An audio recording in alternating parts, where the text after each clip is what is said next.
Hello, welcome back to Fish Scales. If we haven't met before, my name is Andy Fisher, and this channel is generally all about how a 56-year-old who's taken a long break from climbing is coming back to the sport and attempting to become the best climber I can be. And you might hear that synopsis of this channel and think, well, why are you sitting outside in the midst of nowhere? I don't see a climbing wall nearby. And you'd be right, because for this week I've been lucky enough to be in the hills of Snowdonia with my family on a summer break, and I wanted to record the experiences that we've been having out in the hills walking, and to share it with you, because I think the chances are that if you're interested in climbing, then you're probably also interested in the great outdoors and in some of the things that we climbers get up to when we get out into the hills. So that includes bouldering and scrambling and trad climbing and so on and so forth. So today I'd like to share with you a journey of 3 walks taken on 3 separate days and what links them together. I think it's interesting that when you're running a YouTube channel, I guess I can call myself a YouTuber now, you start to look for narrative arcs that weave parts of your life experience together to tell a story.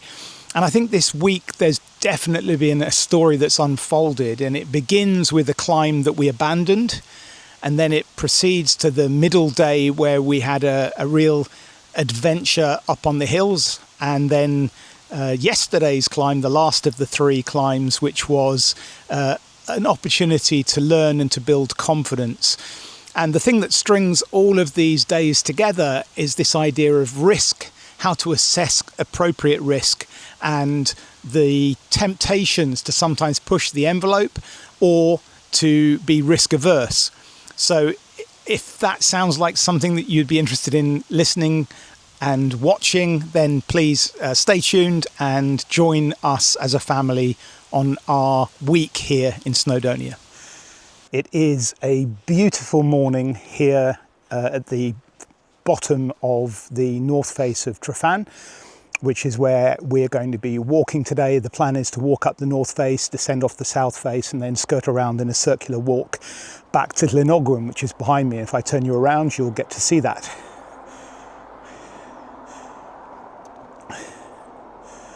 So absolutely stunning landscape. It is about 7:30 in the morning, and conditions are dry, very little wind, and the midges are out and biting a little bit, but otherwise couldn't be better conditions.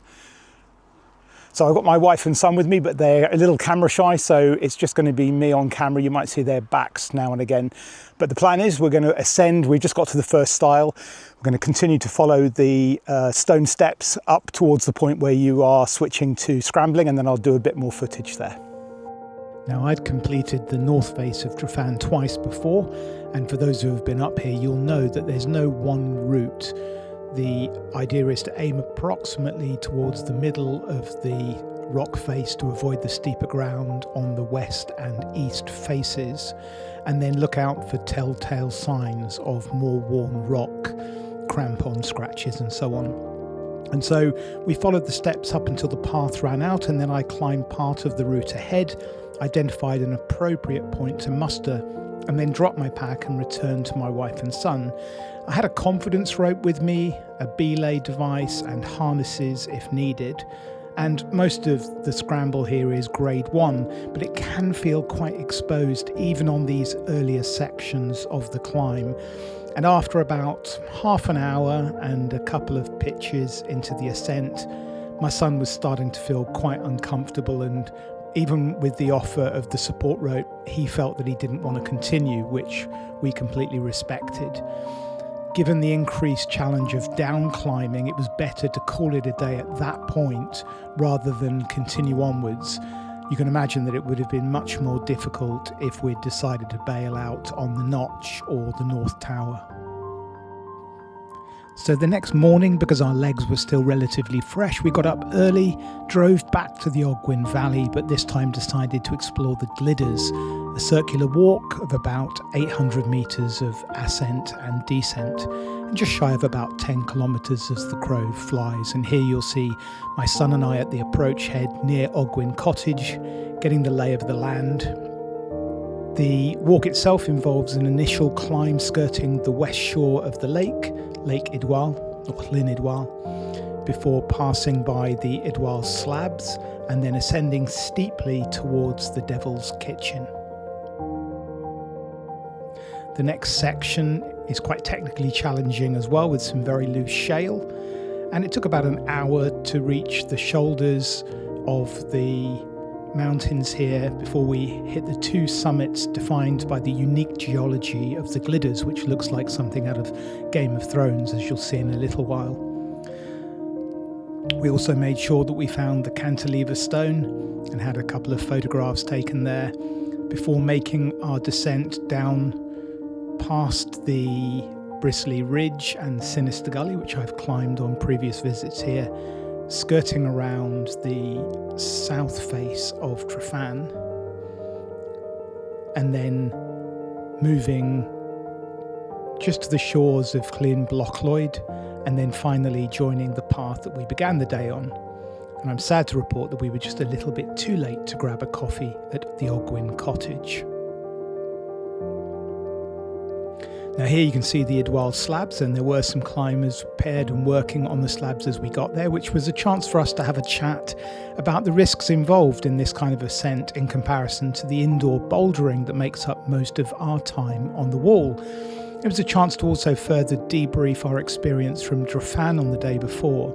We'd recently watched some clips of Alex Honnold's free solo of El Capitan a couple of weeks before, and we started to plot a spectrum of risk for the different kinds of climbing and chatted about the fine line between excitement and fear that has to be navigated in order to push the limits of our ability. And I think open conversations like this are really useful because the riskiest kinds of behaviour come with ignorance and naivety. And here you can see the approach to the Devil's Kitchen. Its Welsh name is Twch D, meaning black hole, but it became known as the Devil's Kitchen because of the plume of steam which is often seen rising from the crack, which is a telltale sign that the devil is cooking. There's limited footage for the rest of the ascent because I wanted to strike a balance between recording the event and being present to what was unfolding. And this panoramic image is one of the few we took, with the extraordinary fingers of volcanic rock sticking out, here the cantilever stone, and then the descent down Bristly Ridge to our left and towards the south face of Tryfan ahead of us. And my son expressed an interest in coming back next year and having another go at the mountain from this slightly more accommodating approach, which was really encouraging. We soon became aware of the sound of rotors and came across the Coast Guard helicopter winching a paramedic to a casualty below. And I have to admit to a guilty pleasure of enjoying the cooling downdraft of those whirling blades on such a hot day, whilst hoping that the situation they were responding to was nothing too serious. Ogwen Valley Mountain Rescue alone were called out 175 times last year, so busy at peak times that they have to liaise with the Coast Guard and RAF to cover the incidents that require air support. It costs around about £115,000 per year to keep this rescue service running, and it's staffed by highly experienced and generous volunteers. And as we watched the rescue unfold, it gave us a chance to chat about the differences between inherent risk and avoidable risk. Anytime we step into the mountain, we need to accept that there's a chance that we might be injured or die. It's a relatively small risk, but not to be ignored so much as mitigated against. In my pack, I had waterproofs, a down jacket, emergency shelter, first aid kit, head torch, even though it was fine weather and dusk was several hours away, because we're anticipating things that might go wrong. And some might argue that my precautions were excessive, but I've always operated by the mantra drilled into me by my father following a lifetime of military service, that it's better to have it and not need it. Well, sadly, we're almost at the end of our annual Welsh adventure. Now, with one day before we start travelling home again, we've decided to come out on one of my favourite walks that's usually a little quieter and a little known walk to a lot of people, which is Moel Siabod. And for those of you who are familiar with it, you'll know why we're coming here. It's really an opportunity for my son in particular to build some confidence scrambling in the wild. It's very low grade 1 scrambling. It's also a really interesting area because you've got some abandoned quarry works there. It's a good ridge line where you can experiment with different levels of scrambling without ever really feeling that you are in danger. It's slightly overcast at the moment. The weather's supposed to pick up as the day goes on. I'm hoping by the time we summit, it will be a little clearer at the top because 13 of the 14 highest peaks can be seen from the top of Moel Siabod, which is one of the reasons it's such a magical walk. So I will turn the camera back on a couple of points on the walk to show you some of the terrain and join us for this last part of our holiday. We've been climbing for about 2 kilometres or so now, and we've just gone past the first lake. If you're familiar with Moel Siabod, then in the background behind me here you can see the remnants of the quarrying and the slate works, which are extraordinary. These huge human piled hills or mini mountains really. And then behind me here, this is the first of the 3 lakes. The second that we're about to come across is the deeper quarry lake that's then filled. It's very deep, often described as having black waters. And then immediately behind me, I'll turn the camera, you can see the first of the abandoned buildings. It's one of the things I love about this walk is you've got a mixture of extraordinary scenery but also really interesting evidence of the kind of culture and heritage of Wales. So we'll press on a bit further up and take a look at the quarry works. Well, this is the part of Moel Siabod that's really iconic. You can hear the running water behind me, the runoff from the water table pouring into this deep quarry that's filled up over time. And it's absolutely extraordinary, really beautiful. I'll give you a bit of a look around as well, so you can see the kind of terrain that we've been walking up. And the cloud's starting to lift. It's hazy, but that makes for perfect walking conditions. It's not too hot or too cold. And we're just about to make our way down to the final lake, which marks the beginning of the ridgeline, and that's when we start our scrambling towards the summit. So really excited. It's been a lovely day so far, and I'll put the camera back on once we're walking up the ridgeline. About another half an hour on or so, and we've got the last lake here, which is the beginning of the ridgeline, and this is where we get to start to do some of the scrambling, and it takes us all the way up to the summit. It's slightly breezy, but perfect conditions. We've been really lucky here, really lucked out. Now, as I approach this first part of the ridgeline, I've kept a distant angle for the camera so that you can assess and join me in some route selection here, because as you can see to the left of the screen, it's basically a steep walk punctuated by boulders but with limited scrambling. And then to the right hand side of the screen, we've got the arete and a slab with some degree of exposure that I thought might be a little bit too challenging.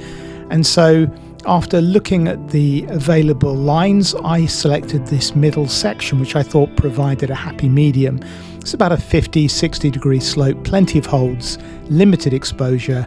I climbed up first, and just like with Tryfan, left my pack, came back down, checked that my wife and son were happy to follow that line, and then my son scampered up like a mountain goat with no problems.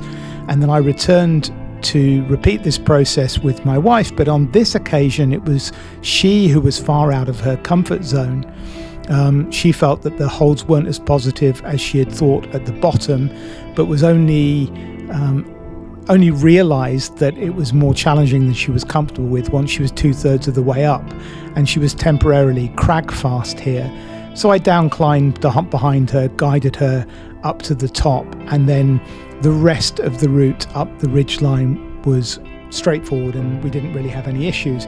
But we were definitely outside of our comfort zone.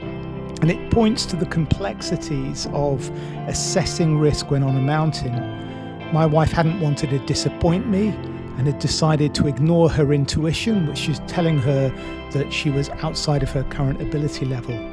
I took her self-assessment on faith, but as a member of the group with the most experience, perhaps I should have been more proactive in choosing an easier start, and then we could have sought out more demanding sections later into the climb once we'd enjoyed some early wins. After all, scrambling, just like bouldering, has a difficulty scale for a reason, and I think in my excitement to share the thrill I get from these kinds of climbs, I neglected to assess the perceived level of risk, which was very different from the technical demands of that part of the climb. The consequence was that whilst the day was absolutely a confidence builder for my son, I ended up reinforcing to some degree my wife's fear of heights, and the rest of the ascent was arduous for her, and she battled bravely to regulate herself and complete the walk safely. We took a series of breaks as we pressed up the ridgeline, and at points it became more like family counselling rather than a day's hiking. I felt like I had let my wife and son down. My wife was equally apologetic, feeling that she was holding us back from doing more demanding and challenging climbing. But despite this, the views were extraordinary, and we were able to take it all in and appreciate just how lucky we were to be there together in such fine weather. And as we summited safely with a panoramic view, which was hard to beat in the British Isles, I think we all agreed that it was a worthwhile, if challenging, walk. So there you have it. 3 very different days on the hills with different outcomes, and bringing them all together, I think it's been a week of learning and a week of bonding ever closer with my family, who I love to bits. I think there are times where all of us were out of our comfort zones for different reasons. And I hope that we're going back to Norwich with a little bit more experience, with some confidence that's developed, recognition of areas where we need to work on our psychological shortcomings or gaps. And we all have them. In my case, I think what I've taken away is trying to get the balance right and trying to empathize and understand what it's like from another person's perspective. Just because I'm comfortable with something and have faith in the other people in my group doesn't mean that they're going to feel the same way. And I think it's easy sometimes for me to want to push people towards their limits in the hope that they'll transcend those limits and then get the same exciting experiences I have on the hills. But sometimes that can be detrimental. You can end up pushing someone to a point when they're in fight or flight, not enjoying the experience anymore. And that's obviously the antithesis of what I want anyone to get from being in this beautiful environment. I'd love to hear your thoughts. Perhaps you've done some of these walks yourself. Perhaps you've been working on your edge in terms of risk and challenge. Next week, we'll be back to our normal broadcasting of climbing in the indoor climbing centre. In fact, just before I take you back to Norwich, I managed to record an experience climbing at the Beacon Climbing Centre in Carnarvon. So that's going to be the next episode, which I should release in a few days because all the footage is there. I just need to put it together. Thanks for watching. I hope you enjoyed it. And as always, appreciate your support. Take care. And from the beautiful Beth Gellert in Snowdonia, see you next time.